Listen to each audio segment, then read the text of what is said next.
Christina here, welcome back to my vlog. So last week I started talking to you about my career and journey as a makeup artist when I first started 14 years ago. And today I'll carry it on and talk about my time as a makeup artist working in the TV industry. So let's go. Alright, so as I mentioned last week, I was able to get work at TVNZ and Māori TV, but that was only after a good year and a half working part-time in childcare, because I had to work my experience up. I had to let people know who I was, and do a few freebies and side work to be able to enter those broadcasting stations. So when I did get into them, it was like winning the lottery, because makeup was my passion and that's what I wanted to be doing full time. In saying that, it wasn't always an easy journey to work within the TV industry. You did have to work your way up, so you would usually start, well, for me, in my experience, you'd start with just doing the men, and that was pretty simple, just putting powders and foundations and concealing on them and looking after them on set. And then, prove yourself with what you can do and start working on the bigger shows. That was definitely more so for TVNZ. Māori TV, I was able to just jump in there and show my worth straight away. And there wasn't as many makeup artists competing, I guess, for the same shows and jobs. So you just kind of got given the show and kind of free reign to produce your creative hair and makeup. Well, it wasn't creative, but give your creativeness onto the anchor or presenter. So it was the TV industry in New Zealand, it was super fun to work with. I loved my TVNZ boss so much, Paula Taylor. She guided me hugely. At first I was first job, very nervous, and there's heaps of other makeup artists working alongside you, so you wanted to make sure you got it right.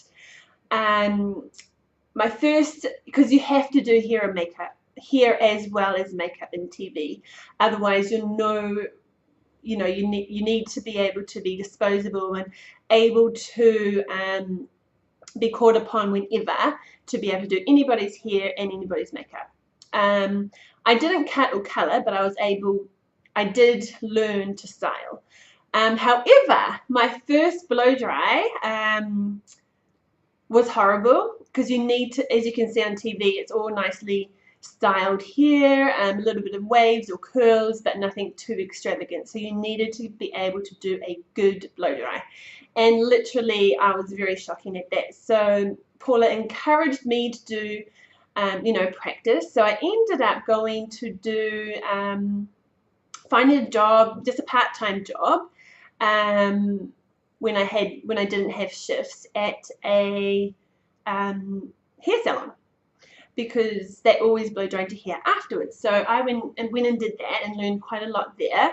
If you are, just saying out loud, if you are thinking of being a makeup artist, when you are studying, make sure you do the hair course as well, because it is so vital and so important, and you are more employable in New Zealand. I'll talk about London in the next vlog. And then, we had I worked on some great shows, from kids shows to sports shows to the TV awards nights I did lots of traveling. I guess my best highlight or best show that I worked on whilst traveling was It's in the Bag. So that was with Pio Tere and Stacey Morrison, and we got to travel the North and South Islands, which was amazing. Met quite a few and made quite a few friendships through there. And so the TV world is a cool place to be in. You have to be prepared to work any shift and give up your social life, which is what I did. I did anything that came my way just to prove and improve myself, as well as I love the industry. Eventually, near the end of my career, my end of my time in New Zealand, I ended up finally been able to work on the breakfast shows and the 6 p.m. news.